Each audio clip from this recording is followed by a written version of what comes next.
Alors bonjour à tous, nous allons voir pourquoi certains des emails qu'envoie votre Dolibar arrivent dans le dossier spam de vos clients. Alors c'est un peu embêtant, c'est que souvent, par défaut, l'installation de Dolibar ne permet pas d'envoyer correctement les emails.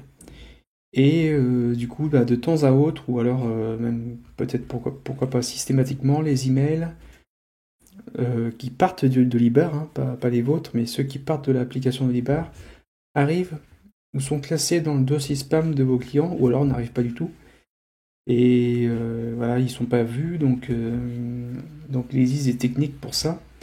Et bon, d'abord, je vais vous expliquer qu'est-ce qui se passe et pourquoi ça va dans les spams.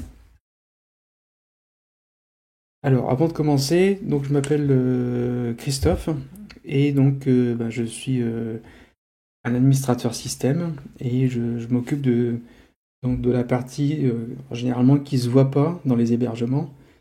Pas la partie applicative, fonctionnalité, mais vraiment la partie hébergement, que ce soit hébergement d'Olibar ou d'autres applications et tout ce qui est intervention sur serveur d'hébergement. Donc alors je vais vous montrer comment ça se passe pour les emails avec Dolibar. Donc alors je vais passer sur un autre écran. Donc voilà, on va passer sur la tablette et je vais dessiner. Donc vous avez votre Dolibar. Alors mon stylet est là. Alors, je vais mettre du noir. Donc ici à gauche, on va représenter le Dolibar. Votre Dolibar ici. Et à droite, on va représenter le serveur de messagerie de vos clients. C'est là où sont stockés leurs emails. Hein. Serveur de messagerie. Donc à droite, le serveur de messagerie. Et bon, on va peut-être dessiner les clients, vos clients. Et donc, ici je mets les clients. Et donc ils accèdent ici pour lire leurs emails. Donc ils ont différents dossiers. Hein. Et il y a un des dossiers qui correspond souvent en spam.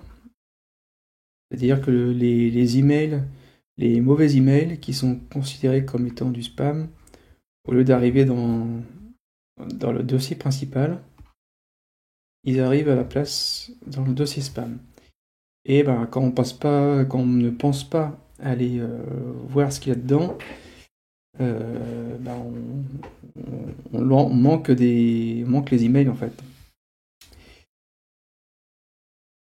Donc alors le Dolibar, donc le Dolibar envoie des mails ici là, comme ça, email envoyé,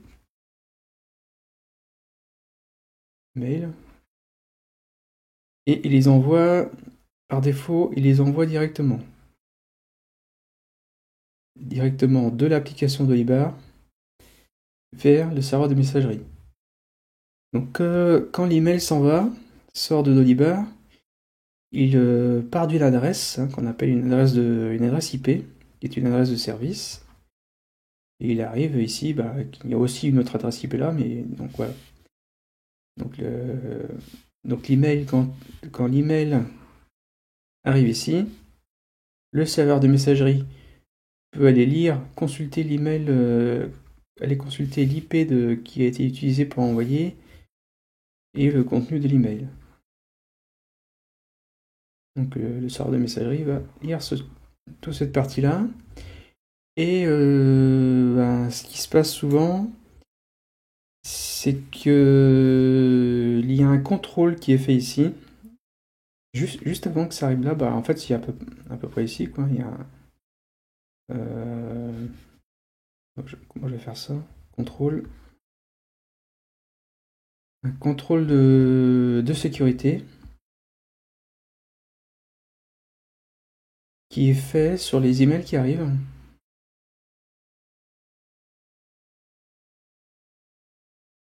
Bon, c'est une bulle là, ça va pas. Donc ici, il y a le contrôle. Donc l'email arrive, il passe à travers le contrôle, et ensuite, après le contrôle, il est redirigé soit dans le dossier normal, soit dans le dossier spam. Alors, qu'est-ce qui contrôle en fait ce serveur de messagerie? Il contrôle donc la légitimité de l'adresse IP, ici. Il se pose comme question, est-ce que l'IP est légitime, est autorisé à envoyer des emails au nom de votre nom de domaine en fait. Parce qu'en fait, quand vous envoyez un email, vous envoyez un email avec un nom de domaine. Par exemple, contact at la société.com. Donc ici, le contrôle de sécurité va se renseigner si l'IP est légitime à envoyer des emails au nom de ce nom de domaine.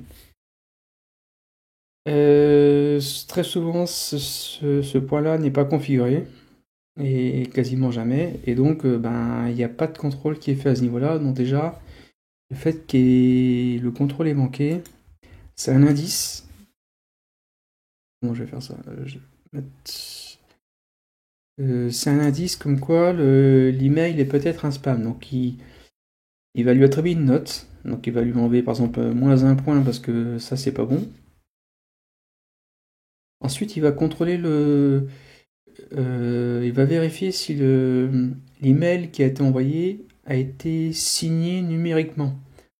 A été signé en fait, pas la signature en bas du message, hein, où on marque son nom, son prénom, mais une sorte de signature un peu comme un code, un QR code en fait qui a été validé par une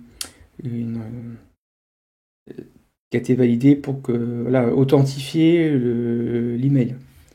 Donc il y a un autre contrôle qui est fait ici. Donc je vais marquer ça là. Donc ça c'est le premier contrôle. Et deuxième contrôle, est-ce que l'email a été signé numériquement? Et s'il a été signé, est-ce que la signature est valide? Numériquement. Et donc, si c'est pas valide, il va lui enlever. Il enlève une autre nouvelle fois -1. Voilà. Donc ça commence à faire, s'il n'y a pas ça, il enlève -1, et s'il n'y a pas ça, il enlève -1. Donc ça fait des notes,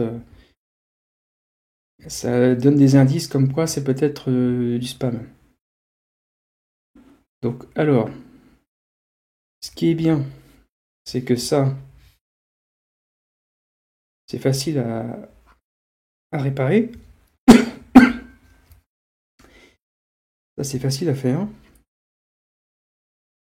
Par contre, cette partie-là, c'est un peu compliqué. On va mettre difficile.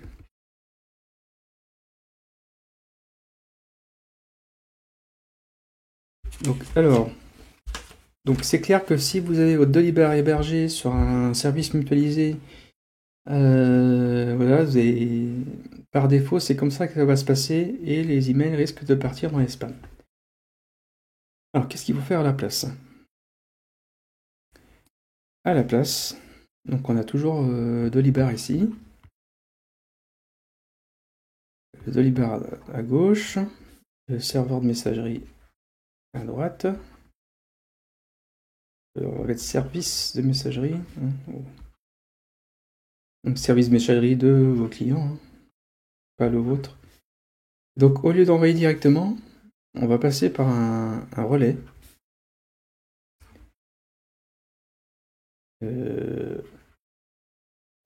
Ça s'appelle un relais SMTP. Et c'est ce relais qui va se charger d'envoyer des emails avec une IP légitime, et il va également se charger de signer les emails. Signature numérique, hein, des emails. C'est ça, M là. Donc ça, Donc, quels sont les services qui permettent de faire ça? Comment on met ça en place? Alors, il y a plusieurs solutions. Soit quelqu'un met en place un serveur spécialisé, un serveur, qu'est-ce qu'on va mettre? Oui, spécialisé, dont le rôle c'est de faire que ça. Ou vous avez des services publics qui sont assez connus, qui permettent de faire ça. C'est des routeurs, en fait, des routeurs d'email. Vous en connaissez plein, donc il y a Sendinblue, et il y en a plein comme ça, Mailjet, et il y en a plein d'autres. Et ces services-là, en fait, la plupart du temps, ils permettent d'avoir un relais SMTP. S'il n'y a pas la fonction de relais SMTP, ça sert à rien, vous ne pouvez pas vous en servir. Donc ces deux-là le peuvent, et en plus, ce qui est bien, c'est que sur ces deux-là, c'est gratuit. Enfin, c'est gratuit quand vous envoyez pas beaucoup de messages, mais a priori, je pense que ça devrait pas dépasser le quota, ni dans l'un ni dans l'autre, donc ça devrait aller. Et après, ben, vous pouvez augmenter l'abonnement, on va prendre un abonnement payant pour avoir plus de messages. Donc, si je parle un peu plus de technique, on va rester ici. Les IP légitimes. Alors, mettre quelle couleur là? Le fait, ce système-là, ça s'appelle la technique. C'est la technique derrière qui est utilisée. C'est le SPF. Donc vous verrez ça pas mal de fois, notamment chez ces deux-là, vous allez voir ce mot-là. Donc il y a un réglage SPF à faire, et ici, ça s'appelle DKIM. Donc ça, c'est pas très dur à mettre en place. Là, il faut passer par des services comme ça pour le mettre, parce que la plupart du temps, les hébergeurs mutualisés n'ont pas ça. D'ailleurs, même les hébergeurs où vous prenez un abonnement email, ils savent pas signer les emails. Pourtant, ça fait longtemps que ça existe, ce système-là, mais ils savent pas faire. Donc, voilà. Donc, j'aurais peut-être pu montrer dans Dolibar où c'est. Ah, j'ai pas prévu de montrer ça. Je vais chercher. Alors, je vais aller dans mon Dolibar. Donc voilà. Donc, j'ai ouvert Dolibar. Dans Dolibar, au niveau de la configuration, il y a dans le menu, il y a une partie qui s'appelle Email. Et donc là, c'est Email sortant. Et c'est là que vont se régler les paramètres pour pouvoir se connecter à un relais de messagerie externe. Donc moi, j'utilise Sendinblue.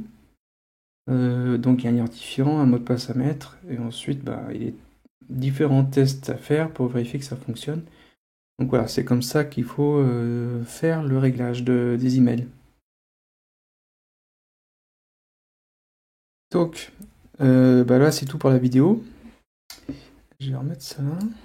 Donc, tout ce que j'ai dit, j'ai mis ça dans je fais des petits guides résumés très courts, où je reprends un peu tout ce que je dis, mais sans que ce soit très long non plus.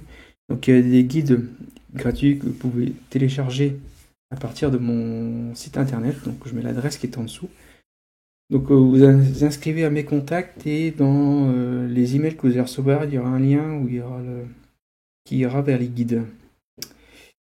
Et sinon, vous pouvez me demander de l'aide pour une prestation, un devis, etc. autour de Dolibar.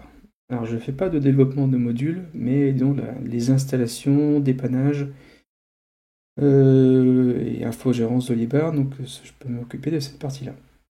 Et je vous retrouve dans une prochaine vidéo ou sur le forum Dolibar, le forum public, pour dépanner si besoin. Voilà. Et je vous dis à très bientôt. Salut!